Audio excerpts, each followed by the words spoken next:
Namili si Madam Sana All ng pang-advanced birthday celebration ng anak niya sa school. Hi guys! So dito kami sa Abriza ngayon and dahil wala muna kaming asikasuhin ngayong hapon dahil nahopya kami. Nahopya kami so bibili na muna kami ng mga loot bags ni Macy para sa advanced celebration niya sa school because it's a long weekend, it's a long holiday dahil halalan. So hindi siya makaka-celebrate ng mismong birthday niya kasi November 2 yung birthday niya and most probably yung mga time na yan uuwi yung mga kaklase niya sa kanilang mga bahay, sa kanilang mga probinsya. So mag-advance celebration siya ngayon 27 sa school nila and yun ang bibili natin. Alright? So, syempre, kung merong Divisoria sa Manila, meron namang tiyanggi-tiyanggi din dito sa amin na tinatawag na DCLA. Dito ang takbuhan ng mga mumurahing bibilihin, ganun. At dahil vegetarian mom tayo, attack tayo dito. Every birthday ni Macy, talagang dito ako namimili ng mga loot bags at kung ano-ano pa mga kailangan sa party. 6 na tig 10 pieces, equals 150 pesos only. Tapos dito ako suki sa mga candies and chocolates na nilalagay ko sa loob ng loot bags.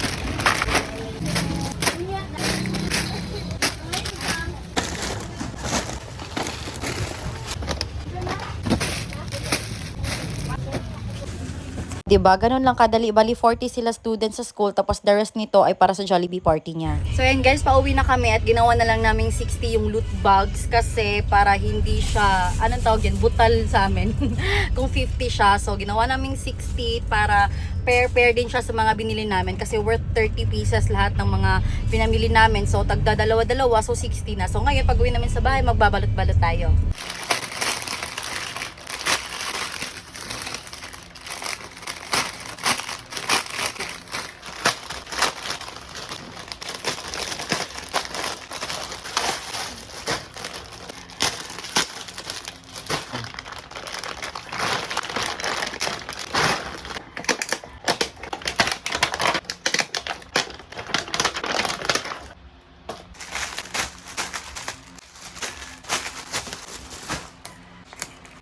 Dito mo balik.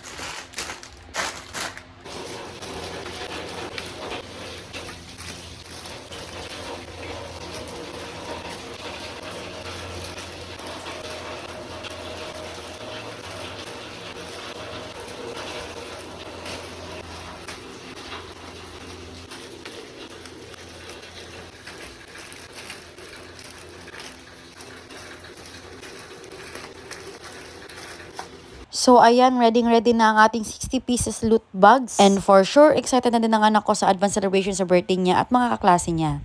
Hello! Good morning, guys! Today is the day. Wow! Very colorful and I really like her outfit. You can stand here lang ga, oh. Oh, diba? Oh. Flex it on the camera. Come on, pose! Come on! Wow, very good. Flying kiss. Ayan. So, eto na yung, oops! Ito na yung mga loot bags na dadali namin doon. 40 pieces ito. Tapos yung pagkain namin ay nagpagawa ko sa ate ko na gumagawa ng mga dessert. So, later on, kapitbahay hindi naman kami dito. So, ihatid niya lang sa school. So, tara! Ah, nag-clean na. Oh, smile! Ay, langga. Here. And Bobby. And hindi ko in-expect na nag-prepare si teacher and may pa-games pa siya. Actually, last day ng class nila today dahil long holiday at babalik ang school nila noong November 6 pa. Saktong-sakto pagkadating namin dito ay naihatid na din ni ate ang mga snacks and kiddo. So nating special spaghetti lang siya but very creamy pagkagawa. Tapos ZSO na lang din. Baka naman.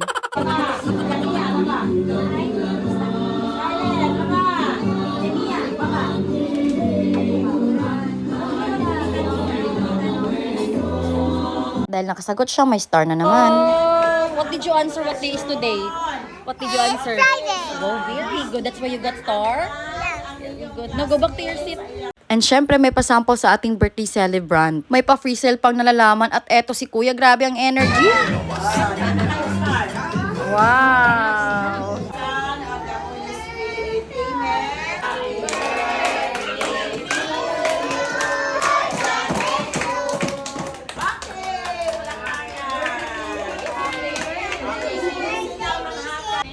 Si Lorena, hindi mo bayad. Sa Bibe.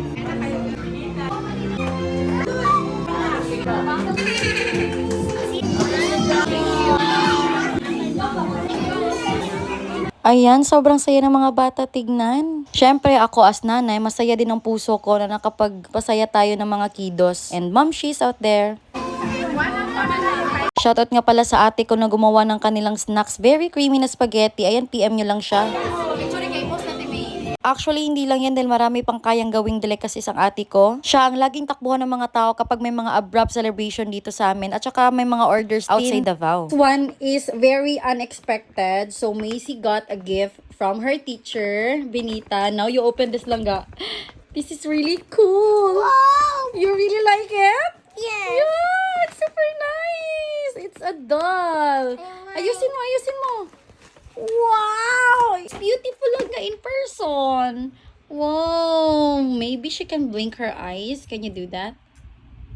No, it's not. It's just a, what do you call that one? Eyelashes and a lipstick. It's very red and maroon combination. And I like her dress. You really love it. What will you say to your teacher? Thank you. Thank you, teacher. Very good.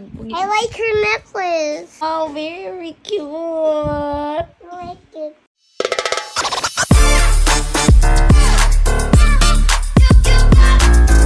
Happy shopping!